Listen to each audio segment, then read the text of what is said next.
Lilliam Rivera is an award-winning writer of young adult books. Her first novel, The Education of Margo Sanchez, established Lilliam as a fresh go-to voice for YA fiction.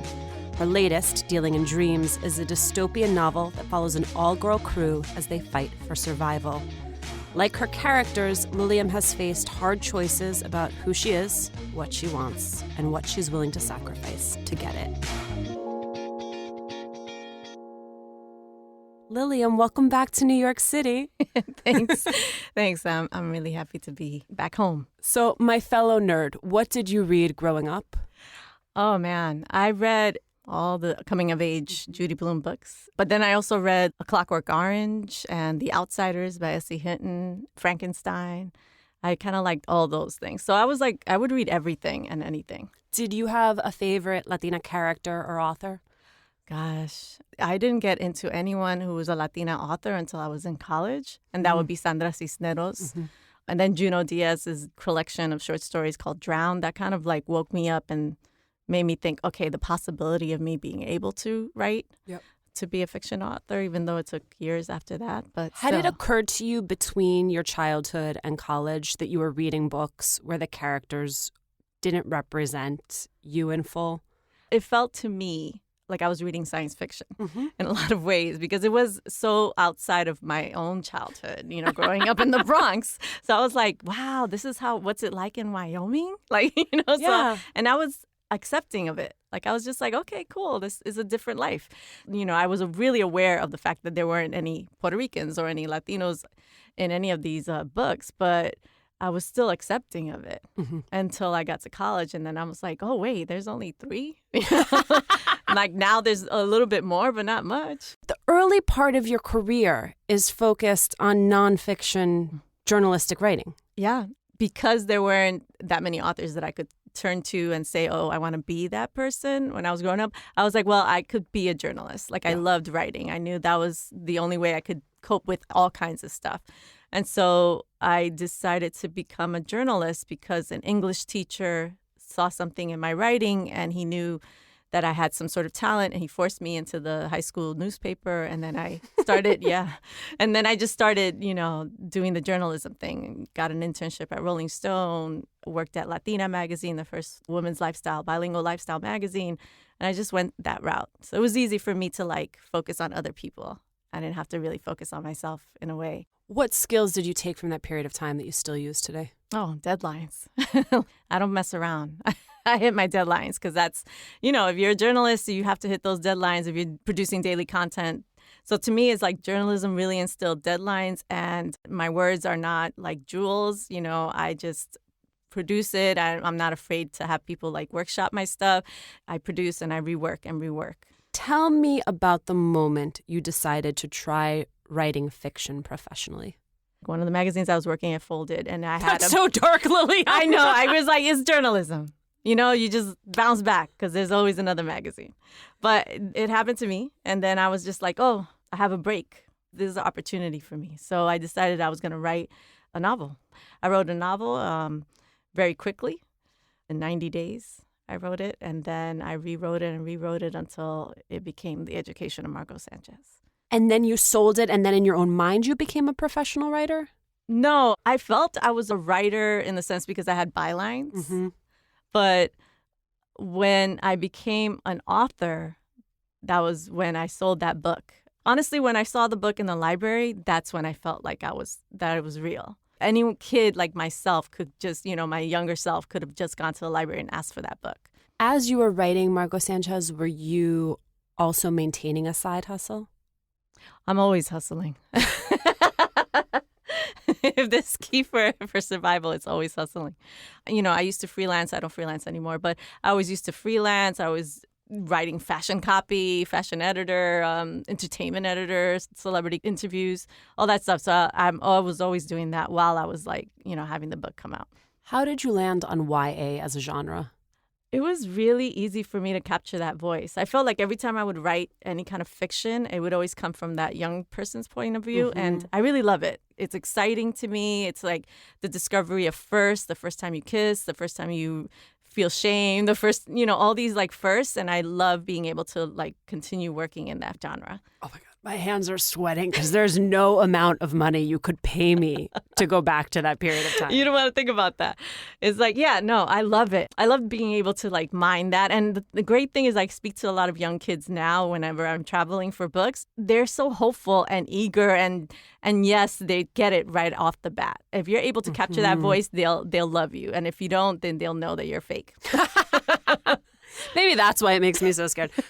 But I didn't realize 55% of YA readers are adults. Yes, which makes sense. I read a lot of it. There's a lot of experimentation in YA. There's a lot of literary, beautiful prose being written in young adults. So I totally get it, why a lot of adults are reading it. If I asked you to curate a bookshelf of young adult writers you'd like to be compared to or grouped with, what 5 living authors would be on that list? Wow. I'm going to shout out Matt de la Peña, Meg Medina, and I'll also want to shout out some fantasy authors or speculative, people who write science fiction, like Zoraida Cordova. And I would even put like Angie Thomas in there, Danielle Clayton, all these amazing authors that have come up just recently, and they're all like having the same kind of conversations, I feel. I mean, Angie's book got optioned, The Hate U Give, before she even wrote it. Yeah. Yeah. Like people just liked the idea that much. Right. I mean, it's a great moment. Like they're craving those kind of stories. Like young people are craving that. We want to be seen on the big screen. They want to see themselves on the covers of these books. It's really exciting for me to be a part of that. Dealing in Dreams has been described as The Outsiders meets Mad Max, and it centers around an all-girl gang in a near-future dystopia. Woo! Yes. What inspired this idea? Like I mentioned before, I grew up reading A Clockwork Orange, which is all about violence and these young boys. And I watched The Warriors, this cult film, and about gangs in New York, Gangs of New York, all these like films. And I always in my head imagine, but what would that look like if it were girls? What would that look like if it's only young girls in high school, living that life of violence, like kind of incorporating these male traits. And I wanted to write that book. It was the book that I would have loved to have read when I was young. And near future? Yes, because in the future, girls are going to rule. So that's my future. I know, but I think when we say that, we imagine like a utopia, not a dystopia. For me, for Dealing in Dreams, I really want to kind of explore this idea of what does that look like when only women are allowed to have all the decisions, to make all the decisions, and men are subservient. So let's push that idea of like, oh, that sounds utopian, but is it really? And who really has the ultimate answer? I feel like power corrupts everyone. So for Nala, my 16-year-old lead character, she really believes that world. She believes in that idea of women can have all the power. All I have to do is use my fist to get to the top. And we follow her journey as to all these decisions that she makes that are kind of like flawed. It's amazing how quickly, having read it, you were able to set up the world and how things that are unique and true only to that world very quickly become normalized. Yes. So for someone who hasn't read the book, what are some elements of the world that you built in that are only true there? Well, my favorite is bodegas, right? Everyone knows what a bodega is. If you're in New York, you know what a bodega is, like a corner store. You go there, you get your sandwiches, your breakfast sandwich, and, a soda. I grew up with those, right? But in my world, bodegas are really bodegas, and they're nightclubs where the gangs hang out. Only girl gangs get to hang out, and you can, quote unquote, rent a boy, a papi. That was taken from a documentary that I watched in Japan, that young professional women can rent boys or rent men, to speak to them, I assume. I'm not speculating. But I wanted to create that world. What would bodegas look like? We have robotic piñatas. We have códigos, which are just like their connections to the server. And the server, sort of like your Facebook or your cell phone, but they're called códigos. I mean, I had a blast just kind of creating these worlds and just playing around with words. In the Dealing in Dreams world, vulnerability, not allowed. Anathema. How much of that was pulling from your own life?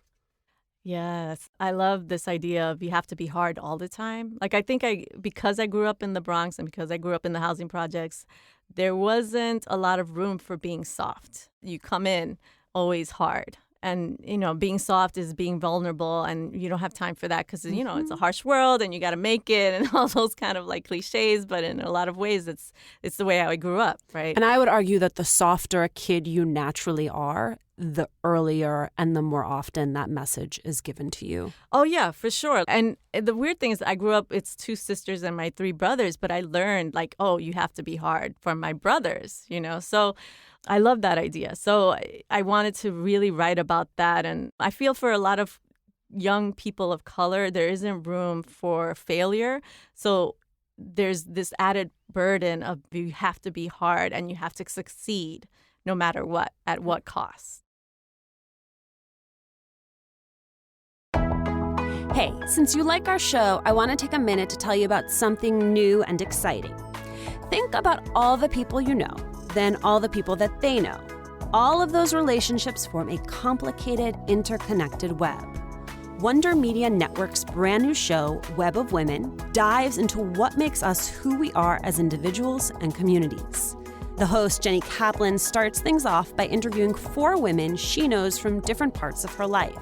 Then each of those women picks someone to interview, and so on. They talk about politics, gender, religion, and other facets of identity. Web of Women is a new kind of podcast that illuminates the intersection of relationships, identity, and community. Check out and subscribe to Web of Women, spelled WMN, wherever you listen to podcasts. You've written about how when you arrived at Binghamton University for college, you were suddenly surrounded by people of much greater means than yourself. Part of the way that you coped with moving between those worlds was by drinking. Can you tell me a little bit about that? Sure. I mean, I've been pretty public, about my drinking and being, I'm sober for close to 20 years and I've written about being an alcoholic. So I feel like when I went to college, it was the first time I was away from home. Mm-hmm. It was the first time I was away from the projects, from my family. My family lives all in the same vicinity, in the same neighborhood. And so I felt very alone. And that was, again, that burden of succeeding, right? I couldn't go back to my family and say I feel alone or I feel isolated. There's no one here that I could really talk to, or I'm broke. It was that none of that was happening. So how did I cope with? I coped through trying to fit in, and trying to fit in was really through drinking. And that was really when I found out that I had a serious drinking problem. Like, it hit me in college, and it took a really long time after college for me to get help, because it's not something that you really talk about with your family. You came home with a black eye. Oh, yeah. From college, yeah. And the joke was that, or not the joke, but the sort of rationale in the house was that you must have an abusive boyfriend. Oh, yeah. I mean, I have family members insisting. They were like, give me the name of the guy who did that to you. And I was like, no, there is no guy. I did this to myself. But they could not, there was no way of them to fathom the idea that I could not stop drinking. That wasn't even a possibility, but a possibility of some guy hitting me, yes. And I feel like a lot of young Latinas have to go through this. There's such a huge shame about even admitting that you have this problem, because you're supposed to be ladylike, because there's these roles that you're supposed to be, exuding. You're not supposed to drink. You're supposed to have ladylike drinking, and it took a long time. Even with a black guy, it took a long time for me to admit that, okay, I cannot have a drink. But it wasn't just your family that didn't notice. I mean, even after you got married, your husband didn't realize. I knew how to hide that stuff. I would just take shots and then go brush my teeth afterwards. And when I finally admitted to him that I had a drinking problem, he was floored. He didn't know. He was like, oh, what are you talking about? And then it sort of slowly came into focus, like, oh, but that's why those bottles were always empty, or that's why we kept on buying more and more. I was really, really great at hiding all of that.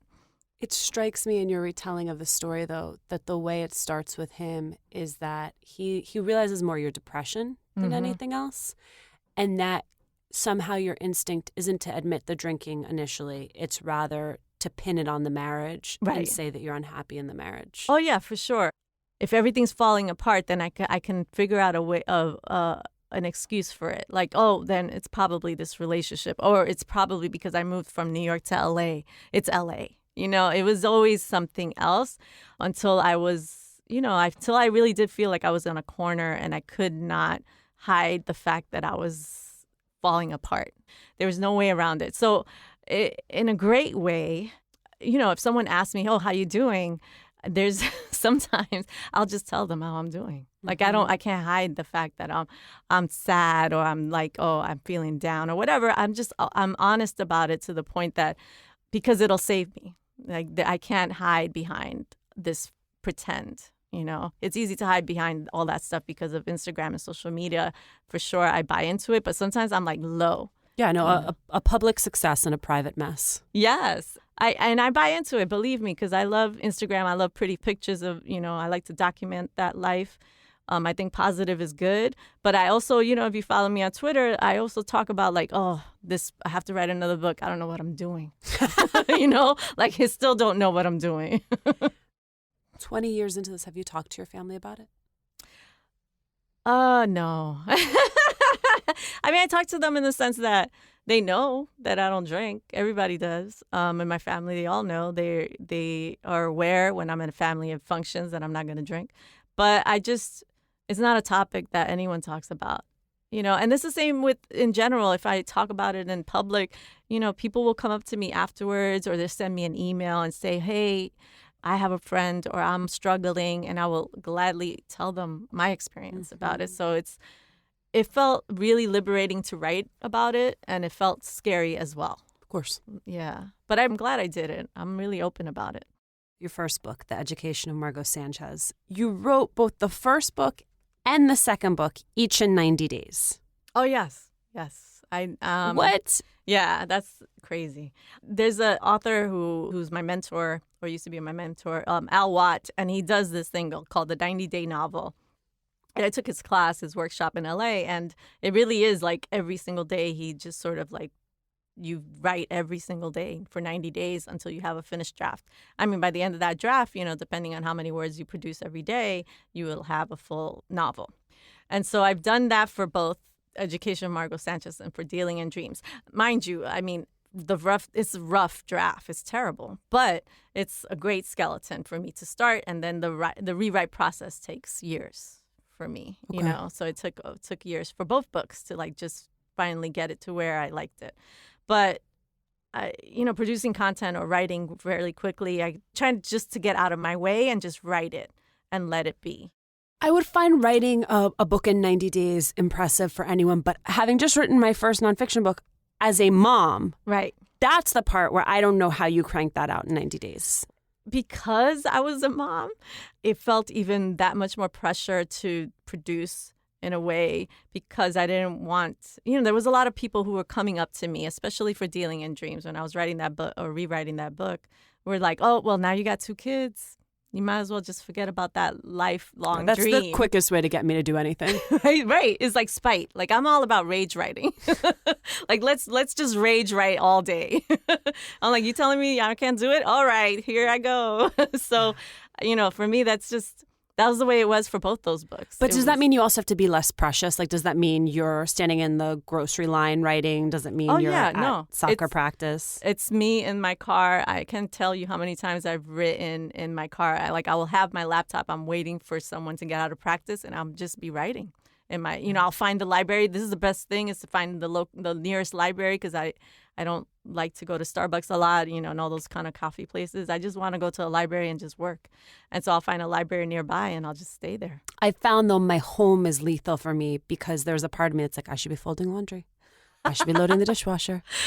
I don't want to do any of those things. Ever. But there's a part of me that's like, none of the stuff I want to do can get done until these things are done. So I've had to learn to just kick myself out of the house. Oh, okay. Yeah. No, I could write with everyone talking to me in the kitchen and asking me for things. And I will just continue. I'll be nodding, yes, and I'll just keep writing. Because there's no way, there's no time. I don't have time to waste.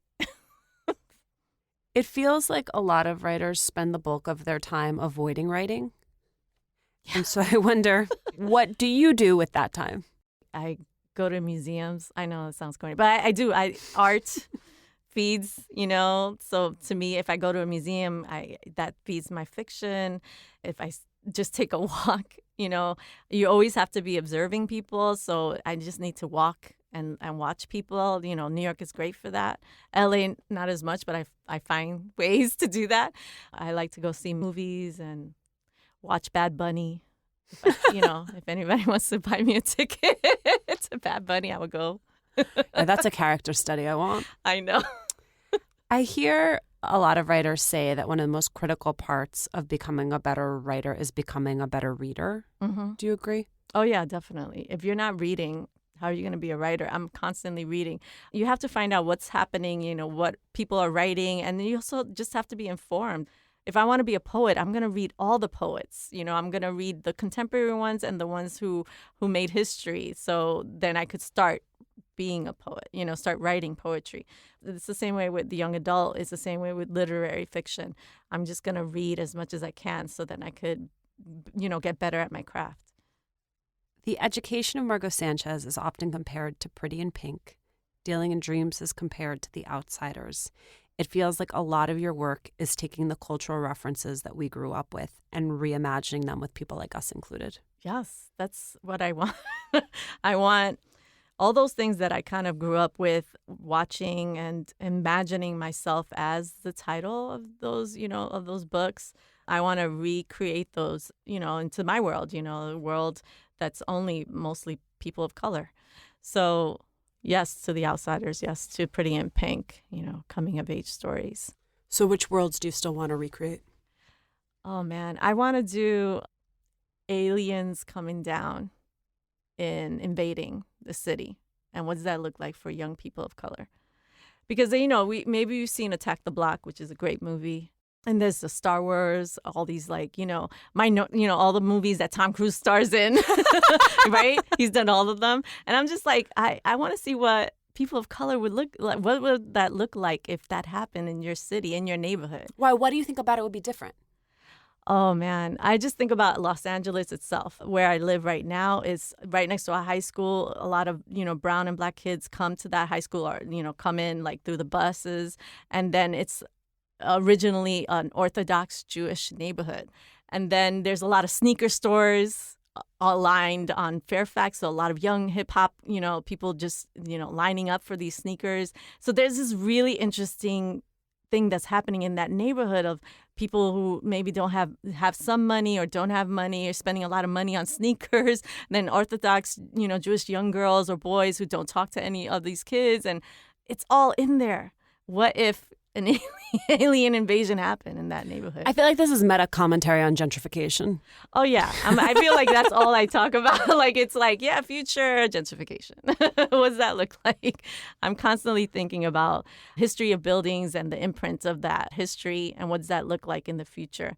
So for kids, they're inheriting all that. I want to ask you one more question about Margo, which is, in it, there is part of what you're grappling with is she's always been la princesa, mm-hmm. and then she has her fall from grace. Right. That feels like an almost universal Latina experience. When did it happen for you? When did I have my fall from grace? I mean, were you ever princesa? I was never a princesa, not in my family, because it was too many of us. I was always the really super shy, quiet one that's everyone else around them was sort of taking up a lot of space. I feel for me like the Latinx experience is us navigating all these different worlds. And it's a very like American story, right? And I'm constantly writing about this American Latinx story is just navigating all types of, welcoming or unwelcoming spaces, speaking Spanish, not speaking Spanish, loving, J-Lo or not. So, to me, that's all. It's a very American story. It's coming of age, finding your voice, destroying monsters. I love it. Lilliam, thank you so much. Thank you. It was great.